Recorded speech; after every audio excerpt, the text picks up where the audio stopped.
UP के CM Yogi Adityanath आज Singapore दौरे पर जाएंगे। योगी 23 और 24 फरवरी को सिंगापुर में रहेंगे।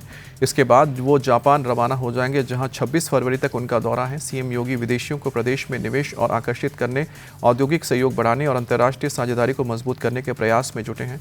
मुख्यमंत्री योगी आदित्यनाथ एक बड़े अभियान के लिए सिंगापुर और जापान का दौरा कर रहे हैं। सिंगापुर में प्रवासी भारतीयों और उद्योग जगत के प्रतिनिधियों से उनकी मुलाकात होनी है। सीएम योगी अपने दौरे के दौरान जापान के हनुमान मंदिर भी जाएंगे।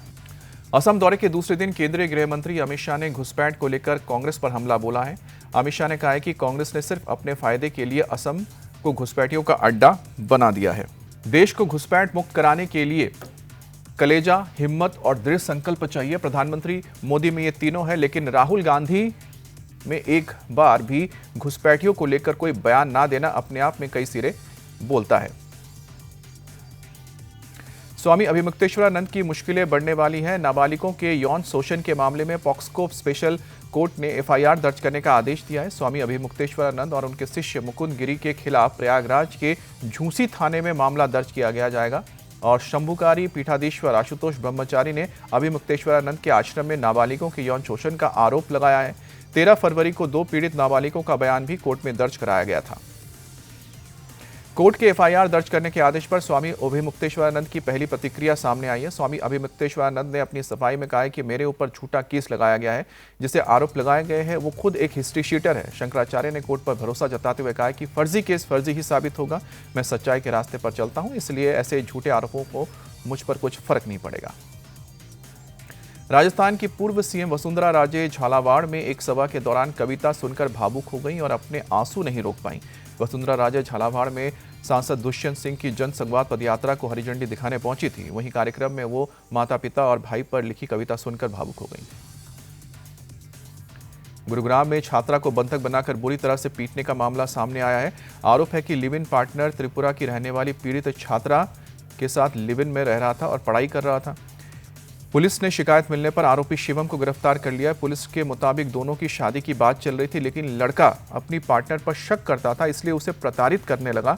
छात्रा की मां ने जब पुलिस को शिकायत की तो पुलिस मौके पर पहुंची। घायल छात्रा को आरोपी के चुंगल से छुड़ाकर अस्पताल में भर्ती किया गया।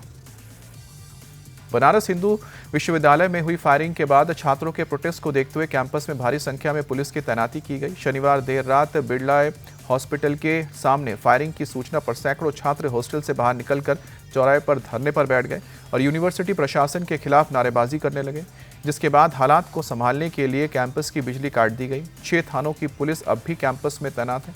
फायरिंग के आरोपी छात्रों की तलाश की जा रही है। प्रोटेस्ट कर रहे छात्रों का आरोप है कि फायरिंग के समय कैंपस में तैनात सुरक्षाकर्मी मौके से फरार हो गए हैं। गुस्साए छात्रों ने यूनिवर्सिटी के चीफ प्रॉक्टर के इस्तीफे की मांग की है।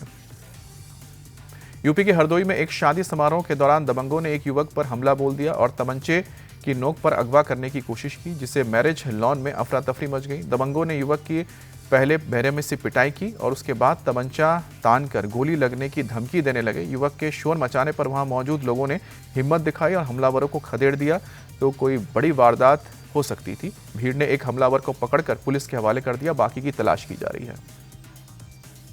यूपी के बुलंदशहर में शादी के फंक्शन के दौरान फायरिंग हुई और अचानक शादी का घर मातम में बदल गया।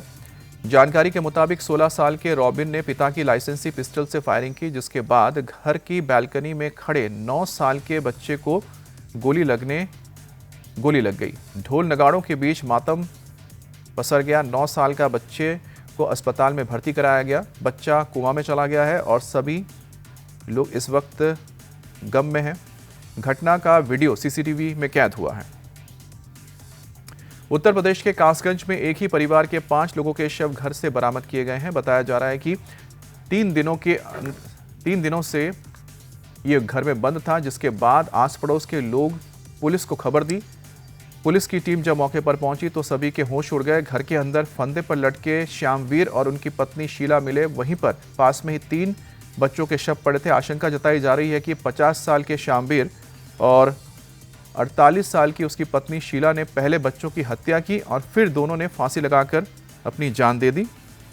इस घटना से पूरे इलाके में दहशत फैल गई है। पुलिस अब वजहों की पता लगाने की कोशिश कर रही है। देहरादून में बीजेपी के विधायक उमेश शर्मा काऊ पर शिक्षा विभाग के निदेशक के साथ मारपीट करने का आरोप लगा है। आरोप है कि बीजेपी विधायक ने अपने समर्थकों के साथ primary education director Ajay Kumar Naudiyal पर जानलेवा हमला किया। किसी मुद्दे पर विधायक और शिक्षा विभाग के अधिकारी के बीच बहस हुई। बहस इतनी बढ़ गई कि विधायक ने समर्थकों के साथ ऑफिस में तोड़फोड़ की। घायल शिक्षा निदेशक को अस्पताल में भर्ती कराया गया। लखनऊ में पुलिस और लुटेरों के बीच एनकाउंटर में एक बदमाश के पैर में गोली लगने से घायल होने की खबर है, जबकि दूसरे को पुलिस ने गिरफ्तार कर लिया है। सर्वोदय नगर इलाके में महिला से चेन लूट की वारदात में पुलिस को इन बदमाशों की तलाश थी। बीती रात जब पुलिस ने संदिग्धों को पकड़ने की कोशिश की तो उन्होंने फायरिंग कर दी और जवाबी कार्रवाई में बदमाश भी घायल हो गया। बदमाश के पास से 2 पिस्टल, कारतूस, लूटी गई चेन और स्कूटी बरामद हुई है। बिहार के नालंदा में नीलगाय के आतंक से परेशान किसानों के लिए अच्छी खबर है। बुड़ाना पंचायत में नीलगाय फसलों की बर्बादी कर रही थी। परेशान किसानों ने सरपंच को मदद के लिए बुलाया, जिसके बाद वन विभाग के शूटर्स ने 25 नीलगायों को मार गिराया। गांव वालों के मुताबिक 600 एकड़ में लगे गेहूं, सरसों, चना और धनिया की फसल बर्बाद हो गई। किसानों में नुकसान के कारण काफी गुस्सा था। दिल्ली के सरिता विहार में दिल दहलाने वाले डबल मर्डर का मामला सामने आया है, जहां पर मां और 6 साल की बेटी की हत्या कर दी गई। पुलिस टीम अब मौके पर पहुंची तो घर के अंदर बेड के स्टोरेज बॉक्स में महिला और बच्ची के शव को छिपाकर रखा गया था। जांच में इमारत में रहने वाले अकाउंटेंट को इस हत्याकांड का मुख्य संदिग्ध माना जा रहा है। पुलिस ने केस दर्ज करते हुए आरोपी की तलाश तेज कर दी है। गाजियाबाद में पार्किंग को लेकर 2 पक्षों में जमकर मारपीट हुई है। बताया जा रहा है कि एक पक्ष ने खाली प्लॉट पर कार खड़ी की थी, जिसे लेकर दूसरे पक्ष ने आपत्ति जताई, जिसके बाद ये नौबत आई। मारपीट में दोनों तरफ के लोग घायल हो गए। सूचना पाकर पुलिस मौके पर पहुंची और एक पक्ष के 2 लोगों को गिरफ्तार कर लिया। गिरफ्तार आरोपियों के पक्ष का कहना है कि हमला हम पर ही हुआ, लेकिन हमारी कोई सुनवाई नहीं हुई। सूरत में लिंबायत इलाके में एक निर्माणाधीन मकान की पहली मंजिल से मां और बेटी के बालकनी से गिरने का वीडियो सामने आया है, जिसे देखने के बाद हर कोई हैरान है। बताया जा रहा है कि रेलिंग नहीं होने की वजह से यह हादसा हुआ है। वीडियो में दिख रहा है कि गिरने के तुरंत बाद लड़की उठ गई, जबकि मां बेहोश हो गई। दोनों को अस्पताल ले जाया गया, जहां डॉक्टर्स ने बताया कि उन्हें केवल सामान्य चोट लगी है। दिल्ली के मॉडल टाउन में 4 मंजिला इमारत के टॉप फ्लोर में भीषण आग लगने से हड़कंप मच गया। सूचना मिलते ही दमकल की 10 गाड़ियां मौके पर पहुंची। पुलिस को भी आग लगने की सूचना दी गई, जिससे वक्त रहते घर पे कोई मौजूद नहीं था। उन्हें फायर ब्रिगेड की टीम ने कड़ी मशक्कत के बाद सुरक्षित बाहर निकाल लिया। आग बुझाने में करीब 3 घंटे का वक्त लगा। आग लगने के कारणों की जांच हो रही है। दिल्ली के मदनपुर खादर इलाके में एक इमारत में सिलेंडर ब्लास्ट के बाद भीषण आग लग गई। इस घटना में 3 लोग जख्मी हो गए। तीनों को गंभीर हालत में सफदरजंग हॉस्पिटल में भर्ती किया गया है। दमकल टीम ने मौके पर पहुंचकर काफी मशक्कत के बाद आग पर काबू पाया। घटना के वक्त तीनों लोग नींद में सो रहे थे।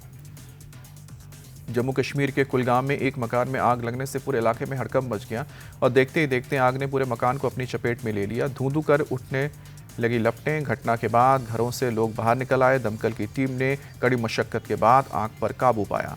हादसे में किसी तरह की जनहानि की खबर नहीं है। त्योहारों से पहले यूपी में शहर शहर खाद्य सुरक्षा विभाग की छापेमारी हो रही है। विभाग ने बुलंदशहर में मिलावटी खाद्य पदार्थों के खिलाफ बड़ी कार्रवाई की है। टीम ने कई स्थानों पर छापेमारी करके खोया, मक्खन, तेल अन्य उत्पादों के नमूने लिए हैं और साथ ही लाखों रुपए का माल जब्त किया है। उधर संभल में भी खाद्य विभाग ने कई जगहों पर छापेमारी की है। चेकिंग अभियान में कई सारी संदिग्ध खाद्य पदार्थ के सैंपल लिए गए, जिनकी लैब में जांच कराई जाएगी।